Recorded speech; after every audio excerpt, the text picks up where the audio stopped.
This is 3.28 acres. This is 0.31 acres. And in 2024, we grew and sold $85,818 of food from this land. I'm Zach Buckle. This is my 4th season growing in Cody, Wyoming.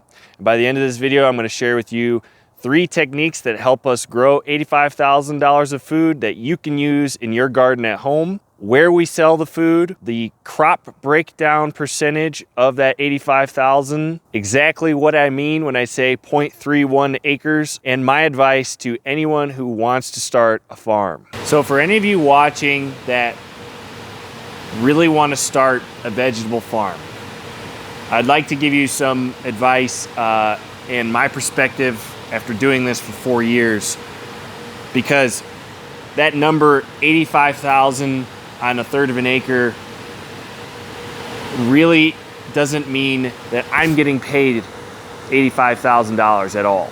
That's the total business sales for this year. So what I'm talking about it is to reflect how much production you can make on a very small land base. But I wanted to be very transparent that I'm still not making a living from this.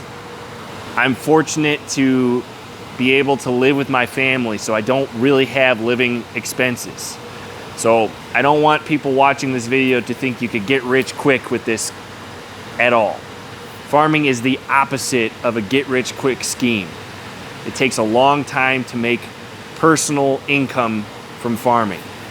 And I'm only 4 years into it, basically 3.5. So my goal with this farm is to eventually grow it into a $300,000 a year farm, which means I'm gonna have to continue to build high tunnel greenhouses the next 5 years basically, and build out another field at the very front end of our property, so that 3.28 acres I showed at the beginning of this video, we're eventually gonna grow into the whole property with different greenhouses and stuff. So I'm reinvesting the profits we make every single year. Almost 100% of what profits we make go right back into the farm. So there's not a lot of money for me personally. Now there is some ways that I could pay myself if I didn't want to grow the farm to 300,000. I probably could just not reinvest and continue to farm like this, but it really wouldn't be that much money. I'd probably be able to pay myself $10,000 this year, which isn't much. You can't live off $10,000. So in order to make a real living from this, you need to build out infrastructure over time, and soil needs to be good. You need to build your markets. It takes time. So I really want to be transparent, because there's a lot of videos on YouTube about, you know, how to make $50,000 a month or something on TikTok, or there's all these ways to make money quickly on the internet, and farming just does not work like that. It takes years to make real money with this. So I just really want to be transparent with this. And again, if you're serious about starting a farm, I highly, highly recommend you start very small. Start part-time at most your first year and see if you like it. If you've never done anything like this before, it can be a real big shock to you when you see how much work is involved and how much physical work is involved. You need to be in really good shape to do this. And it can ruin your body if you do things the wrong way. And if you take on way too much your first year, you will probably burn out and not want to do it next year. So I highly recommend you watch the video I did a couple months ago on how to start a farm part-time, which means very low risk. You don't need to buy all this fancy infrastructure that I have, and it's a decent starting guide for doing this part-time. And I recommend you do that because there's so much that goes into this that I can't explain in a YouTube video or one YouTube video. So watch that video. I'm going to put it up here if you're really serious.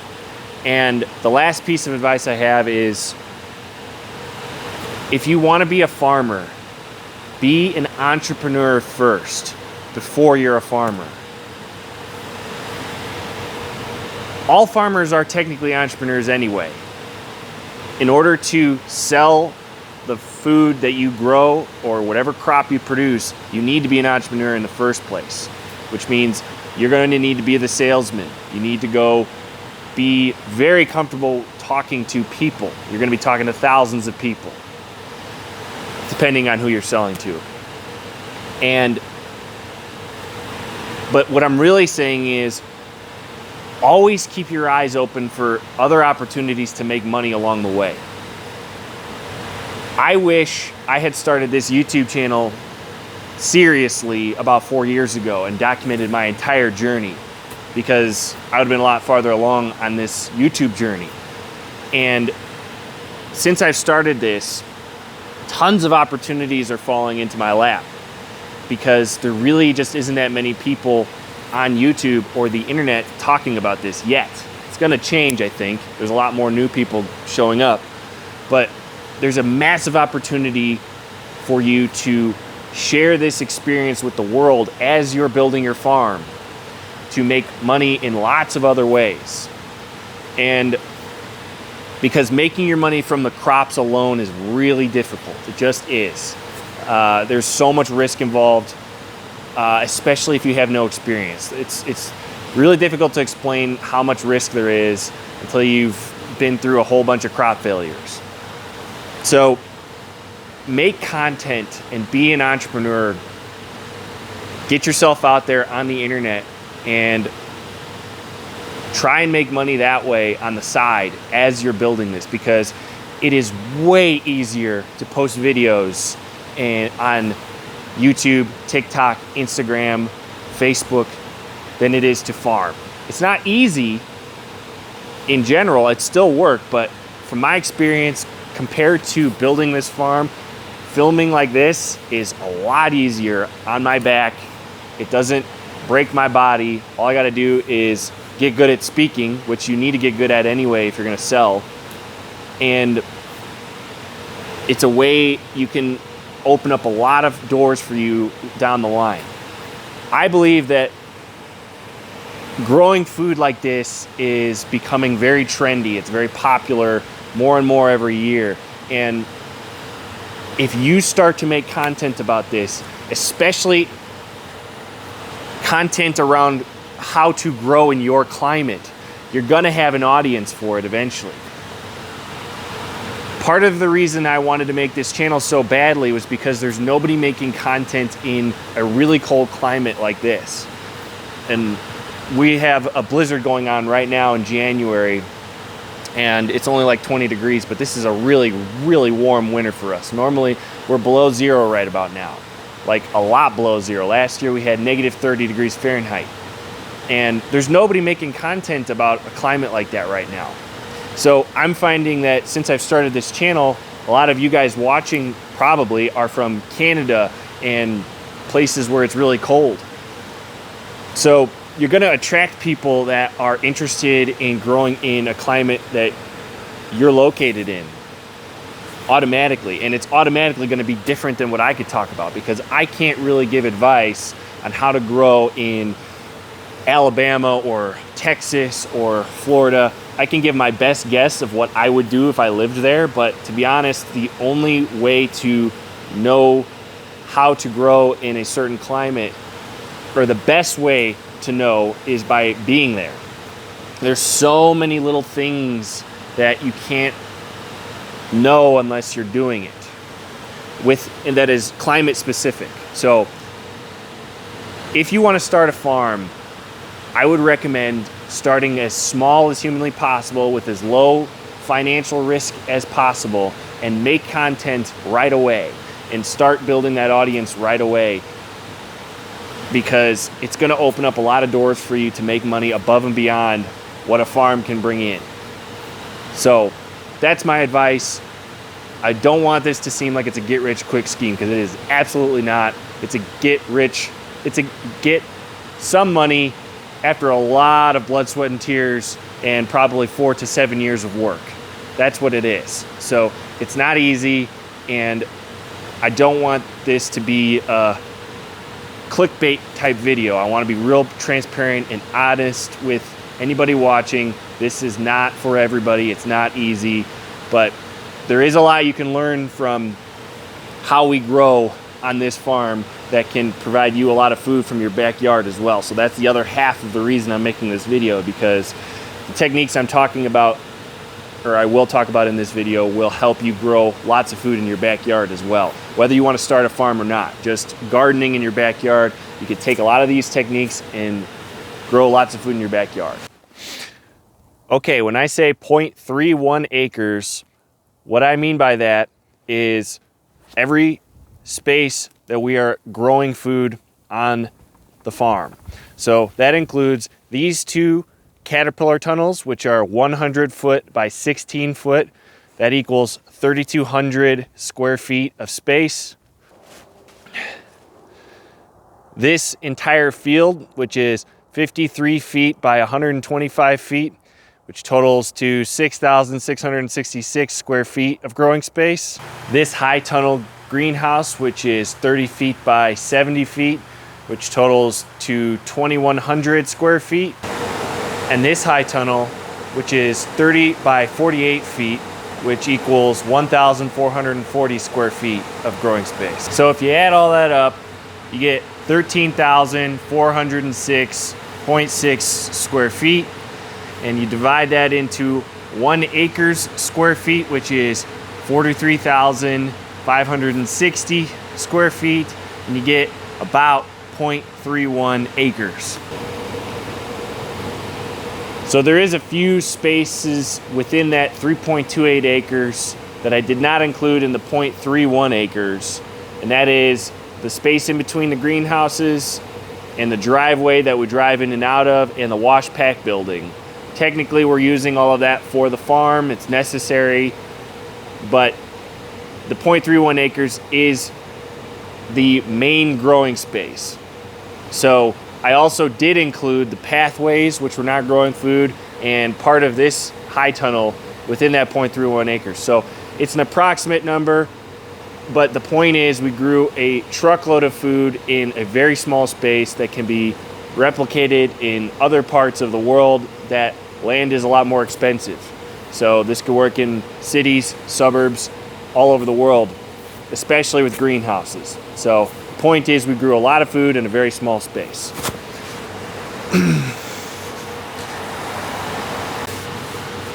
Okay, so one of the number one questions that I've gotten in the comments since starting to really get serious about YouTube is, where do we sell the food? So I'm gonna do my best to explain how we do that. And I'm gonna put the total sales breakdown over here so you have them written down, because I'm not gonna be able to remember it off the top of my head. But basically, we sell the majority of our food at farmers market. And going forward, that's gonna be our primary market, because in my experience, it is the most reliable market and doesn't fluctuate like this, like a lot of the other markets I'm about to talk about can do. And the benefit is I can sell the product at top retail price, which is a huge benefit to a business. So, for example, this year we started selling our carrots at $4 a bunch, which is pretty expensive. We just started doing that this year and it worked, but you can't sell to restaurants at $4 a pound easily. I'm actually doing it right now in the wintertime, but that's because we're selling our candy carrots, and that's a little bit different, but it's sort of a gourmet thing. And the more you can sell your product at full retail price, the higher your sales are going to be ultimately. Now, there's pros and cons to this because you have risk involved. When you go to a farmer's market, you can bring $4,000 of food, but if you only sell $2,000, you have to do a lot of weightlifting, because that extra $2,000 that you didn't sell, you got to put it back in your truck and you got to drive it all the way back, put it in your cold room. It usually deteriorates from being out in the elements, like especially if you're doing salad greens, and especially if you're doing salad greens, there's risk of them being unsellable, and then you lose. That's a crop loss. So you really don't want to be doing that. So there's risk involved. It takes time to get a feel for how much you could sell at a farmer's market. There's no quick way around that. That just takes time, experience. You need to learn how to display your stuff right. I have a video that I did back in August that I showed our display. It's called A Week at the Peak. I'll put a link to it up here. And that shows you how we display our food, but it's very similar to the guy who did the Never Sink Farm course. His display, it's very similar to that, but there's a whole art to that I'm not going to go into detail here, but farmers market is going forward going to be our #1 market, and you can see why based on our sales breakdown. And we also started going to a bigger farmers market this year that has 3,000 to 5,000 people at it every week instead of a couple hundred like we have in our small town here. So that helps a lot when you have a big market. Now, this all depends on your area. You got to do the research and find out which markets are going to be good for you and all that. So farmers markets is our #1. So it's more than half of our sales, $50-some thousand. Restaurants and wholesale accounts are another really big part. We sell to 2 food hubs right now, which we sell basically at a wholesale price. One of them can buy like 100 to 200 bunches of green onions at once, and we do give them a discount because that's just really helpful. We can sell a whole bed of something like that.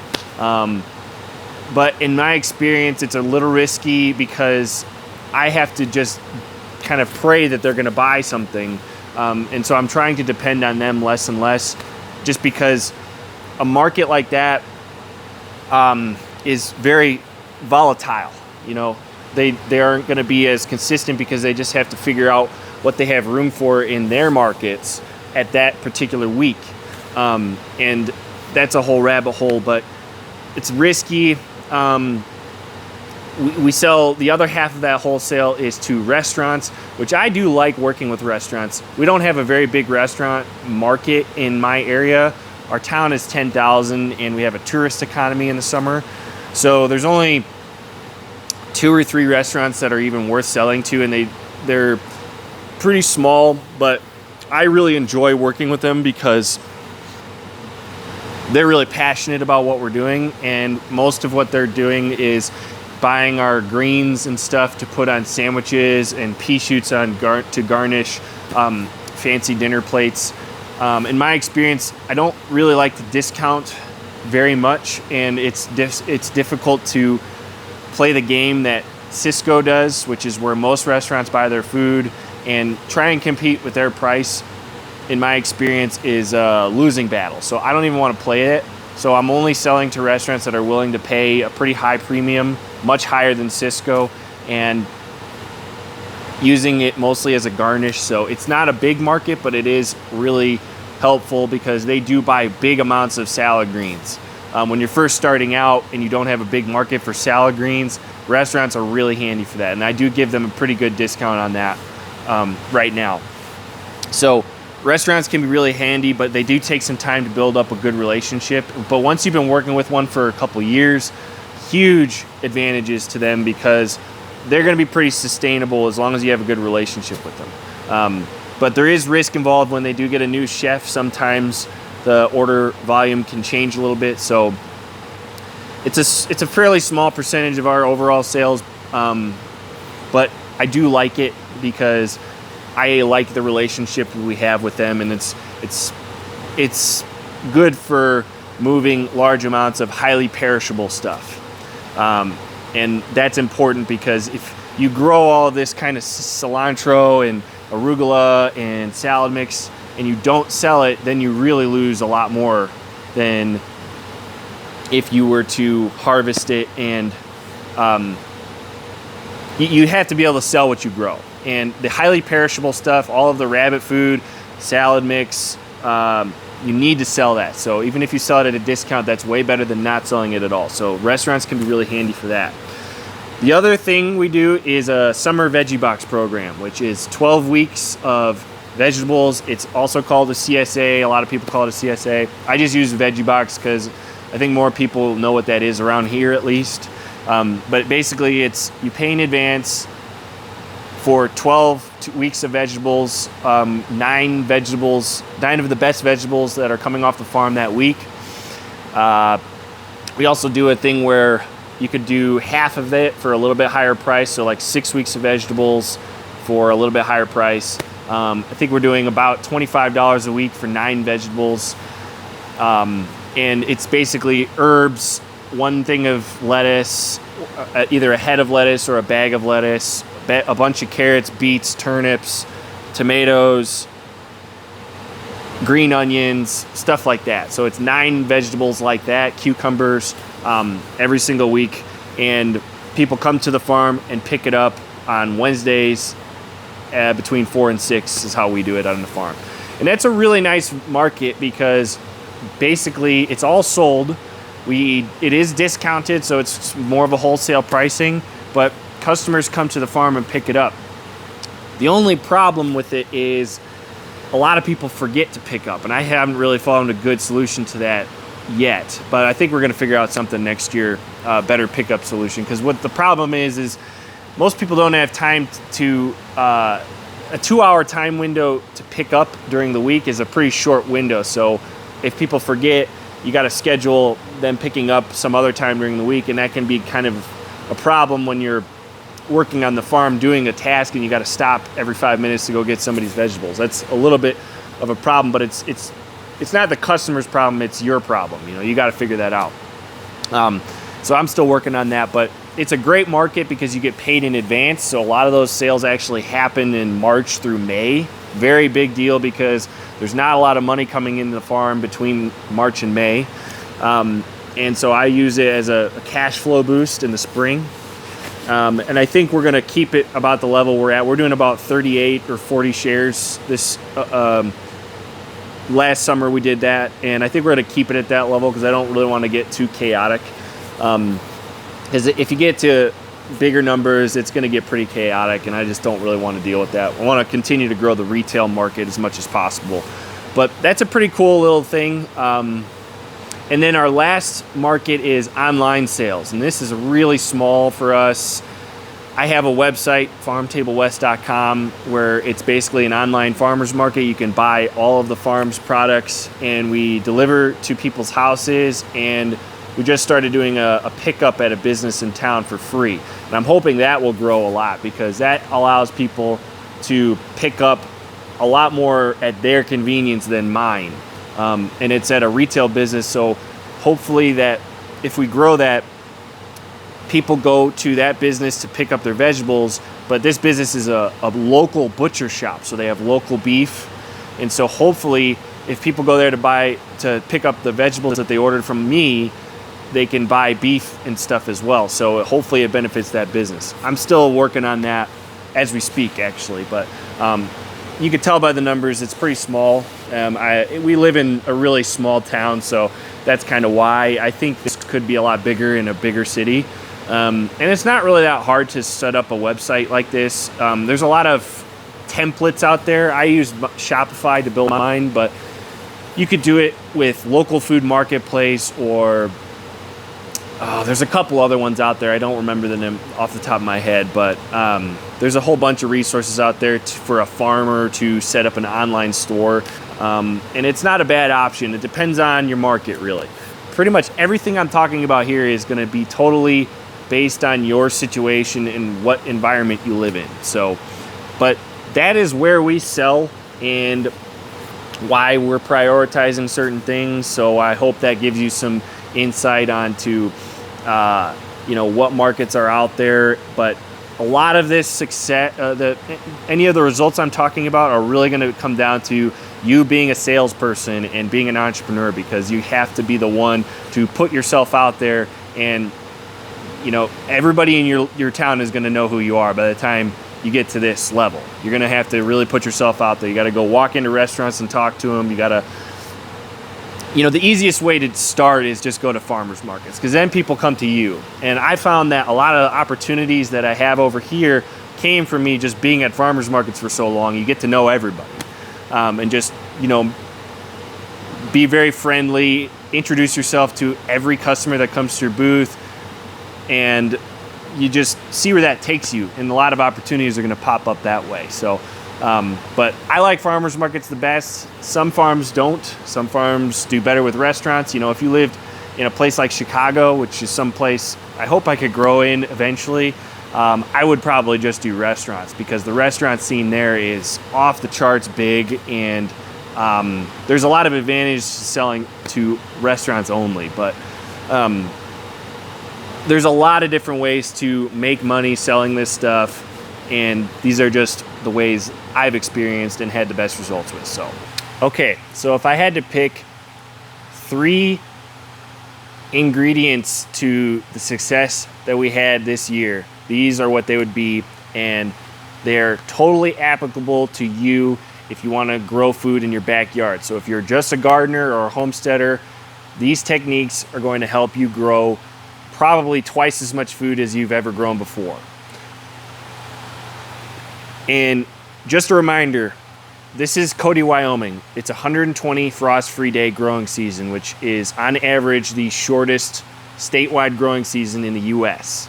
So it's really short. We don't have a lot of time to grow things. And so the 3 concepts that got us to 85,000 on 1/3 of an acre is, number 1, keep planting all season long. And I made a whole YouTube video about this I'm going to put up here. So we plant food every single week, February through the first week in October. This Tokyo Bacana that you see behind me was planted October 7th in our climate. And this is an unheated greenhouse, so that's pretty late to plant anything that's going to yield food. But this grows 18 days to maturity, so it's really fast, and we were able to plant it after our summer tomatoes. And if you just do that, every time you have an open spot in your garden and you replant to another crop that you know will mature in time for you to eat it, so this can actually be grown outside of our growing season. This Tokyo Bacana and a lot of the stuff that I grow can be grown outside of our frost-free growing season.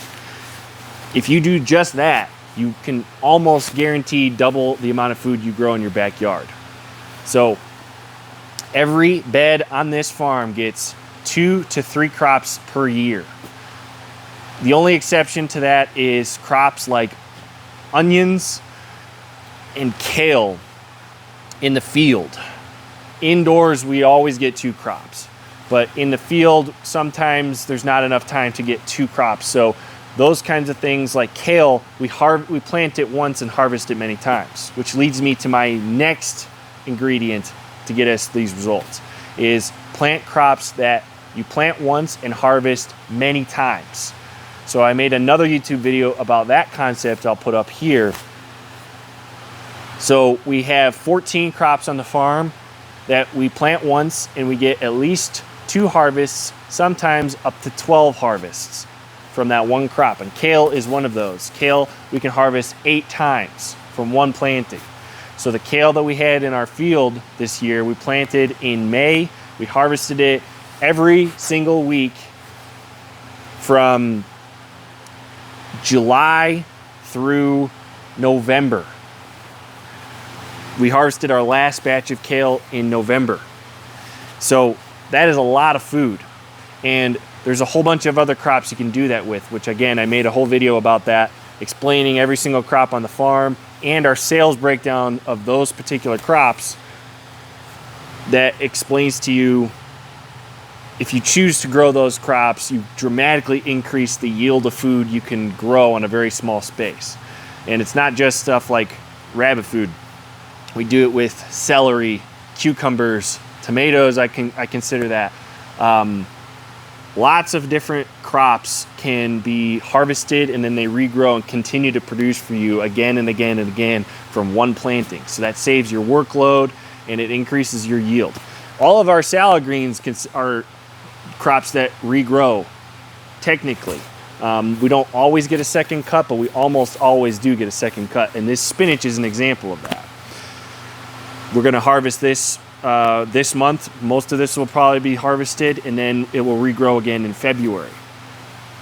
And that brings me to the last trick that works really well for us, and that is growing crops that can take a frost and leaving them in the ground and harvesting them deep past your frost-free growing season. So everything you see behind me is an example of that. This is our winter crop that we planted between September and October. This spinach was planted late September by transplanting it, and then it grew to maturity by November 7th, and now it's mature and just sitting here taking frost after frost after frost every single day since November, and it's January now, and it will be harvested and totally good to eat January and February.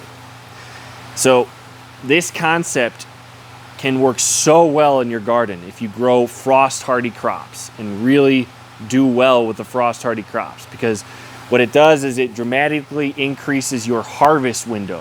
When you're growing food, all you should really care about is the harvest window, and not necessarily just about huge yields in a very short time window. So spinach, kale, carrots, green onions, every crop that we grow for our winter garden, you could stretch into at least November in your climate, most likely. If you live in the South, you could do a lot of this stuff outside right now. And it makes it so much easier for you as the gardener, because if you have an abundant fall garden, which is basically the same as my winter garden, only it's outside without greenhouses, you can harvest little bits at a time past your frost-free growing season just as you need to, and you don't have to worry about harvesting the whole crop and preserving it in one weekend, because I think that's what most gardeners do and why they get so overwhelmed. This dramatically reduces your workload at one time.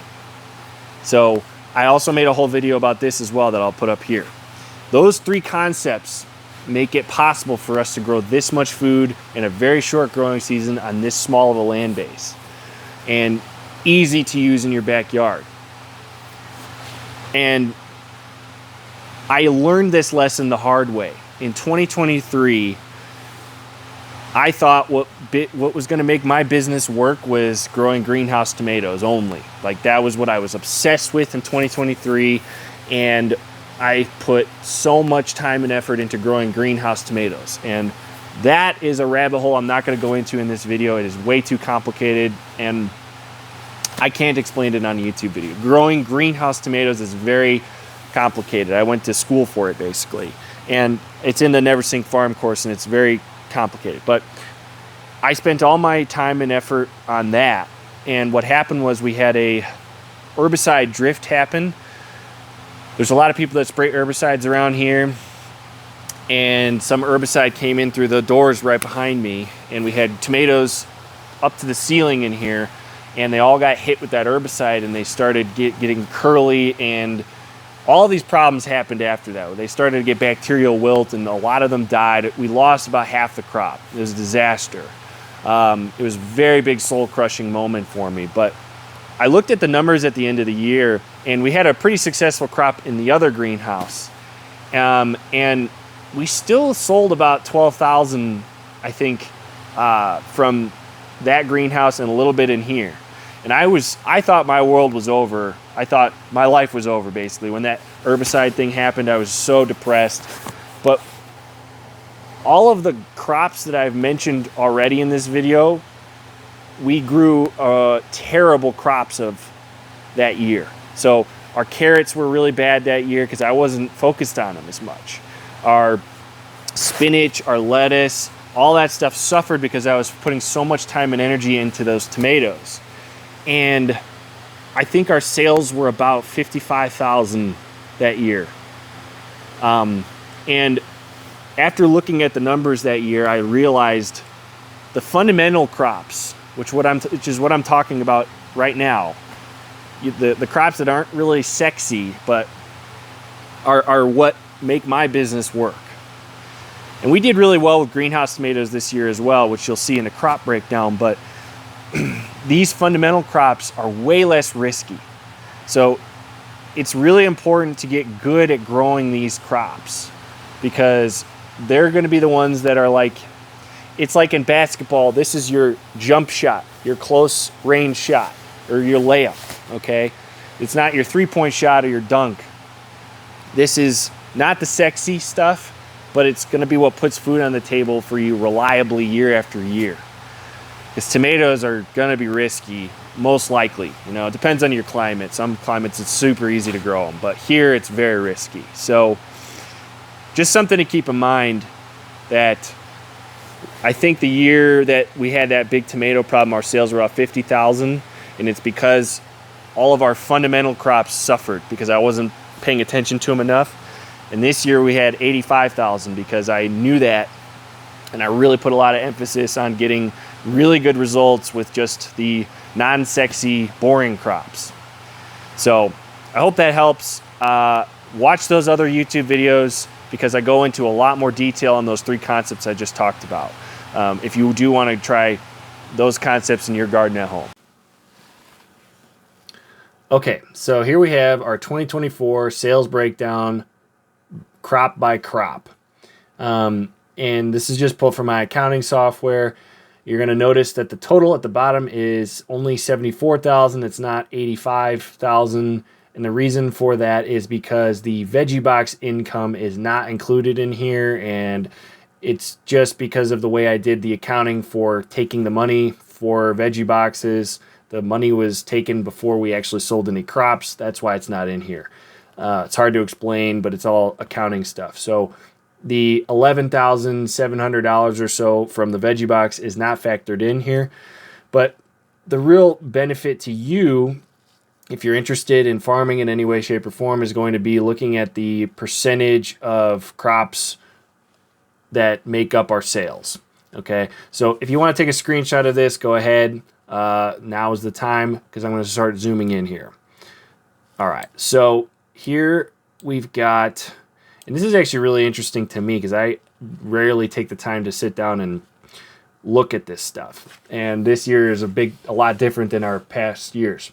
So if you look here, we've got our crop description, which is, you know, a lot of crops I've already talked about on this video or on this channel, and how many we sold, what the actual sales were, and gross profit. I don't actually factor in costs on this spreadsheet. The costs are factored in kind of on a big picture level, so it's not cost by crop, but it's a little too complicated to explain in this YouTube video. But the cool thing to look at here is the percentage of total. So it shows you kind of the percentage of what sells in our market, and it's interesting, especially to me.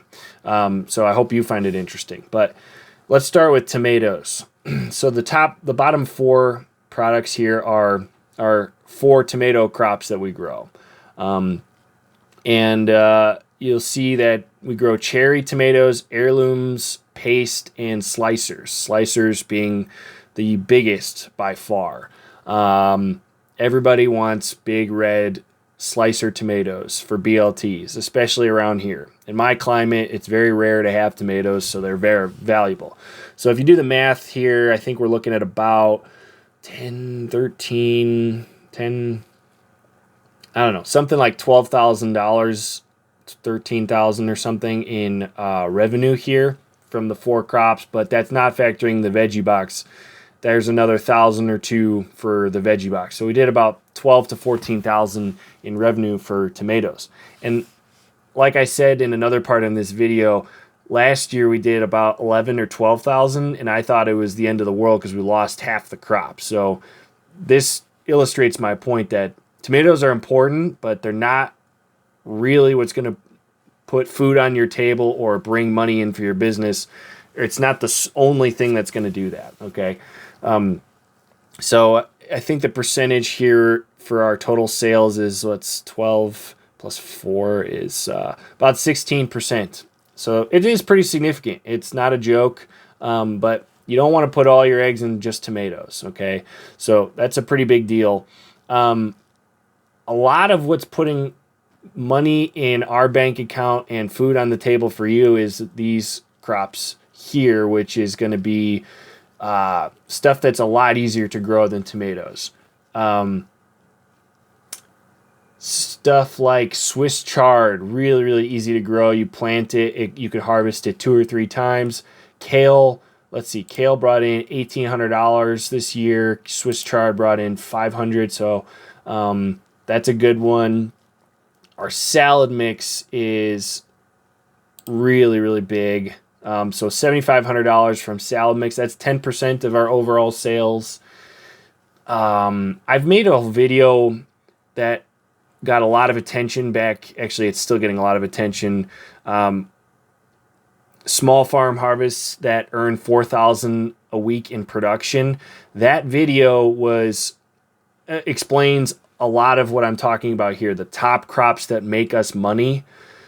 And for those of you that watch that video, when I say $4,000 a week, that is not sales. That was production. So our actual sales were somewhere around $3,000 to $3,500. So that was $4,000 a week in production value, because sometimes we didn't actually sell the crop.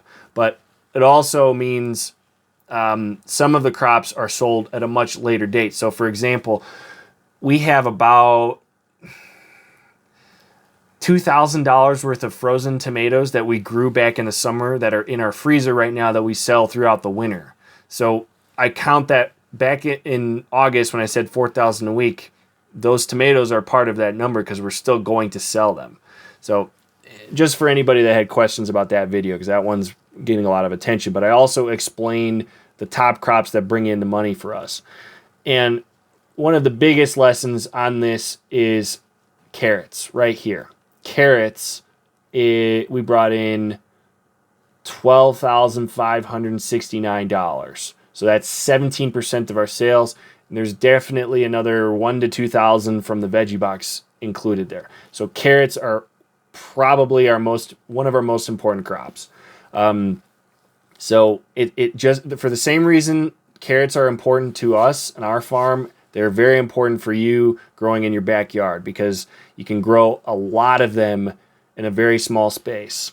And they're just so valuable because we can harvest carrots all through the winter in a greenhouse. You could harvest them really deep in the fall in your garden. Very, very valuable once you get good at growing them. And they're a little tricky. Arugula is a big one for us. We're going to be growing a lot more of that coming up here. So that brought in 6% of our sales. That's a lot of our wholesale stuff. We sell a lot of arugula to restaurants. Spinach is another real big one for us. Because of our winter production, it can survive really, really cold temperatures. So 6.5% of our sales does not surprise me at all for that crop alone. And we're going to this is going to look a lot different next year because my winter production in 2025 is looking way better than it was in 2024 because we still have tons of stuff that's planted in 2024 that we'll be selling in 2025, January, February, March of this year. So that's the really cool thing about winter growing. Once you get good at that, you get a lot of revenue during the winter as well.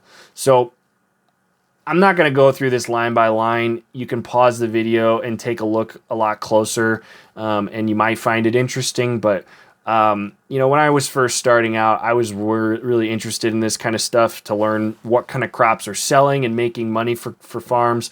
Another big thing on here is pea shoots.